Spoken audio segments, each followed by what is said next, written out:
ಎಲ್ಲಾ ಸಂಚಿಕೆಗಳನ್ನು ಉಚಿತವಾಗಿ ನೋಡಿ ZEE5 ನಲ್ಲಿ. ಈಗಲೇ ಆಪ್ ಡೌನ್ಲೋಡ್ ಮಾಡಿ. ಏನು ಯೋಚನೆ ಮಾಡ್ತಿದ್ಯಾ? ತಗೋ ರಾಮ್. ನೋ,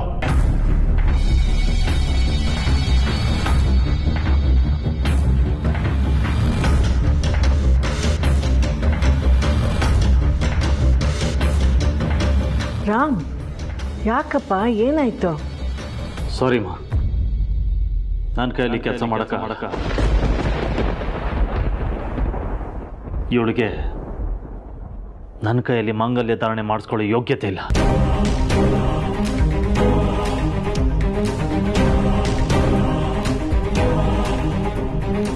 ರಾಮ್, ನೀನೇ ಅವಳಿಗೆ ತಾಳಿ ಕಟ್ಟಿದೀಯಾ, ಅವಳಿಗಲ್ದೆ ಇನ್ಯಾರಿಗಿದೆ ಯೋಗ್ಯತೆ? ಆಗ ಗೊತ್ತಿಲ್ಲದೆ ಒಂದ್ಸತಿ ತಪ್ಪು ಮಾಡಿದ್ದೀನಿ. ಈಗ ಗೊತ್ತಿದ್ದು ಅದೇ ತಪ್ಪನ್ನ ಮತ್ತೆ ಮಾಡಲ್ಲ ನಾನು. ರಾಮ್, ನಿನ್ಗೆ ಅಷ್ಟೆಲ್ಲ ಕೈ ಮುಗಿದು ಕೇಳ್ಕೊಂಡಿದ್ದೀನಿ, ಆದರೂ ಹಠ ಮಾಡ್ತೀಯಲ್ಲೋ. ಇದು ನಮ್ಮ ಸಂಪ್ರದಾಯ. ಓ ಸಂಪ್ರದಾಯ ಸಂಪ್ರದಾಯ, ನಿಮ್ಮ ಸಂಪ್ರದಾಯ ಹೆಸರಲ್ಲಿ ನನ್ನ ನೆಮ್ಮದಿನ ಹಾಳು ಮಾಡ್ಕೊಂಡಿದ್ದೀನಿ. ಮನಸ್ಸು ಇಲ್ದೇ ಇರೋರಿಗೆ ಮನೇಲಿ ಜಾಗ ಕೊಟ್ಟಿದ್ದೀನಿ. ಮನಸ್ಸು ಕೊಡು ಅಂತ ಹೇಳ್ಬೇಡಮ್ಮ. ನನ್ನ ಮನಸ್ಸಿಗೆ ವಿರುದ್ಧವಾಗಿ ಶಾಸ್ತ್ರ ಮಾಡೋಂತ ಫೋರ್ಸ್ ಮಾಡಬೇಡ. ರಾಮ್, ರಾಮ್,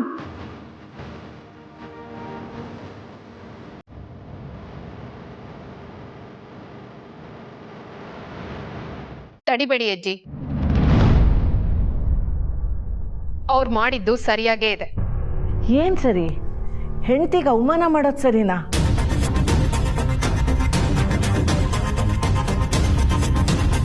ಲೀಲಾ ಅವರು ಏಜೆ ಹೆಂಡತಿಯಾಗಿ ಏನ್ ಜವಾಬ್ದಾರಿ ನಿಭಾಯಿಸಿದ್ದಾರೆ ಹೇಳಿ? ಗಂಡನ್ ಗೌರವ ಕಾಪಾಡೋದು ಹೆಂಡತಿ ಆದವಳ ಕರ್ತವ್ಯ. ಆದ್ರೆ ಇವರು ಎಲ್ರ ಮುಂದೆ ಏಜೆ ಮರ್ಯಾದೆ ತೆಗೆದ್ರು.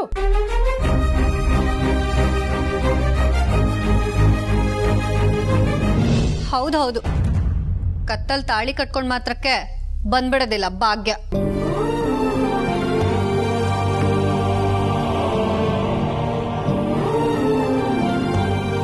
ಕರ್ತವ್ಯನೇ ನಿಭಾಯಿಸದೇ ಇರೋ ಹೆಂಡತಿಗೆ ಶಾಸ್ತ್ರದ ಪ್ರಕಾರ ತಾಳಿ ಕಟ್ಟು ಅಂದ್ರೆ ಯಾವ ಗಂಡನ್ ತಾನೇ ಮನ್ಸಾಗತ್ತೆ? ಹೌದು, ಹಾಗೆ ನೋಡಿದ್ರೆ ಇವ್ರು ಮಾಡಿರೋ ತಪ್ಪಿಗೆ ಇವ್ರಿಗೆ ಶಿಕ್ಷೆ ಆಗ್ಬೇಕು. ಇವ್ರು ಮಾಡಿರೋ ತಪ್ಪಿಗೆ ಇನ್ನೂ ಶಿಕ್ಷೆ ಕೊಟ್ಟಿಲ್ವಲ್ಲ, ಅದು ನಮ್ಮ ಏಜೆ ದೊಡ್ಡ ಗುಣ. ಸಾಕ್ ನಿಲ್ಸಿ. ಯಾಕೆ ಚುಚ್ಚು ಮಾತಾಡಿ ಅವಳ ಮನ್ಸಿಗೆ ನೋವು ಕೊಡ್ತೀರಾ? ನಾವು ಸತ್ಯ ಹೇಳ್ತಿದೀವಿ ಅಷ್ಟೇ ಅಜ್ಜಿ.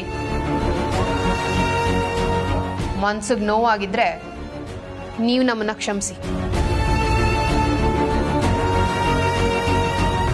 ಅಯ್ಯೋ, ಮಾಂಗಲ್ಯ ಧಾರಣೆ ಮಾಡದೆ ಹೋಗ್ಬಿಟ್ಟ ನನ್ನ ಮಗ. ಈಗೇನಪ್ಪ ಮಾಡೋದು? ಎಲ್ಲಾ ಸಂಚಿಕೆಗಳನ್ನು ಉಚಿತವಾಗಿ ನೋಡಿ ZEE5 ನಲ್ಲಿ. ಈಗಲೇ ಆಪ್ ಡೌನ್ಲೋಡ್ ಮಾಡಿ.